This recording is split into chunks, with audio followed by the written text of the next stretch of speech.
ગુલાબી ચંપામાં તમે જોઈ શકો છો કે એના લીફ છે, એના પાંદડા છે તે બહુ પાતળા હોય છે અને ઉપરથી અણી હોય છે, અણીદાર હોય છે એનું સંરચના. અને પાંદડા એક ડાળખીમાં પણ ઘણા બધા જોવા મળે છે અને એમાં ગુલાબી ચંપા આવે છે.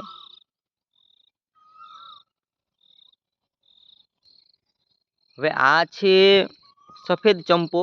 હવે તમે એના લીફ પણ જોઈ શકો છો, પાંદડા પણ જોઈ શકો છો. બહુ ડાર્ક ગ્રીન છે, લીલા કલરના છે અને કડક પાન છે અને પહોળા છે અને ઉપરથી ટોચ નથી, ગોળાકાર વળે છે. તો આ છે સફેદ ચંપો. આ ચંપામાં આવશે સફેદ ફૂલ. જો અહીંયાથી ફૂલ ફૂટી ગયા છે, હવે ફૂલ 4-5 દિવસ નીકળશે. આ બહુ રેર વેરાયટી છે. આ ચંપાની ત્રીજી વેરાયટી છે પીળો ચંપો. આના તમે પાન પણ જોઈ શકો છો, પીળાશ પડતા હશે અને આગળથી એના જે પાંદડા હશે એ લીલા કલરના પોપટી કલર જેવા હશે. આ તમે જોઈ શકો છો.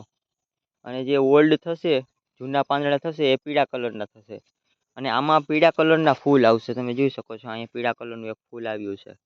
તો આ જે ચંપો છે એ બહુ રેર છે, ખાસ કરીને જોવા મળતો નથી. નર્સરીવાળા પાસેથી તમે મગાવી શકો છો. પીળા ફૂલ બહુ મસ્ત લાગે છે. આને બોર્ડર કરી હોય તો થોડુંક સારું લાગે.